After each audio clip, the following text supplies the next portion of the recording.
Hello, this is H.D. Chambers, Superintendent of Schools for Alief ISD. Hope I find everyone doing well today. This message is regarding a specific topic.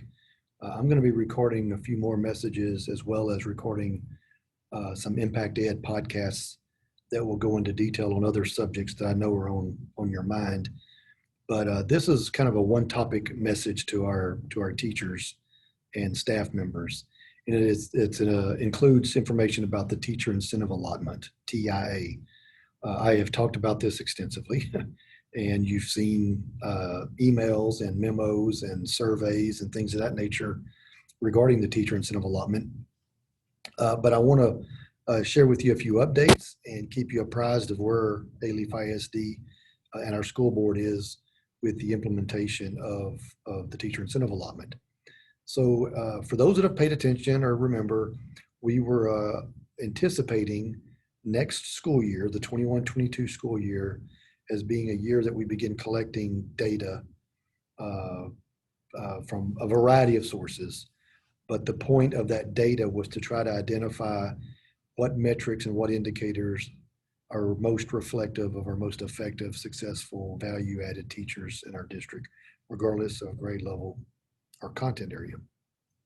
And we were going to use that information so that during the 22-23 school year, which is the following school year, we were going to begin recognizing teachers that met the high standards that would ultimately result in that teacher receiving, depending on their campus, depending on the student population, they would receive, and depending on the teacher rating, they would receive a significant amount of additional money on top of their salary.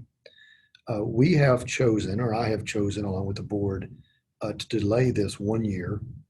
As you know, we've talked about moving from cohort D, the letter D is in David, to cohort E with the state of Texas. And the reason we're doing that is really twofold. There's two reasons. One, we're doing it because we need additional time next school year, the 21-22 school year, to pilot and to make sure that what we're doing is consistent, accurate, and reflective of what good quality effective teaching is.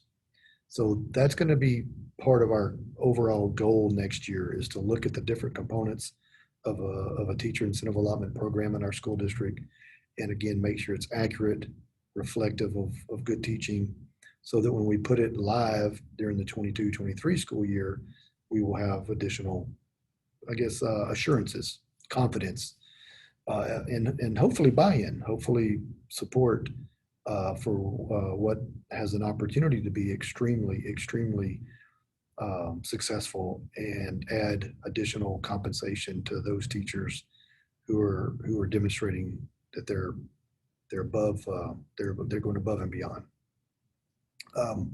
There's a survey that went out this week, and it's regarding the teacher incentive allotment. And I just want to encourage every one of you teachers, please participate in that survey. I know you've filled out at least 40 surveys this year, but we really need you to fill this out. We need you to be extremely honest, not that you wouldn't be, but be candid and talk about the things that are important to you, things that bother you, things that concern you, so that we can have as much of your voice heard as we continue developing this teacher incentive allotment plan. Like I said, it's imperative, it's critical that your voice is heard, and we're attempting to gather that information and to hear your voice as much as we possibly can. The survey results are not going to be shared with anyone in this district. We have a consultant company firm. They're called EdFuel, EDFUEL, EdFuel, and they've been providing a lot of support to our teacher incentive allotment task force. And they are the ones that will compile the results and make sure that they're anonymous, and make sure they're clean, and make sure that the message that you are sending us as a collective teaching staff is being heard through the survey results. So keep an eye out for it. If you've seen it and you've completed it, thank you. If you haven't seen it, or if you haven't completed it, please go back and find it. Again, it should have been sent out on February the 1st. And I'm just respectfully asking that you spend just a little bit of time responding to the survey.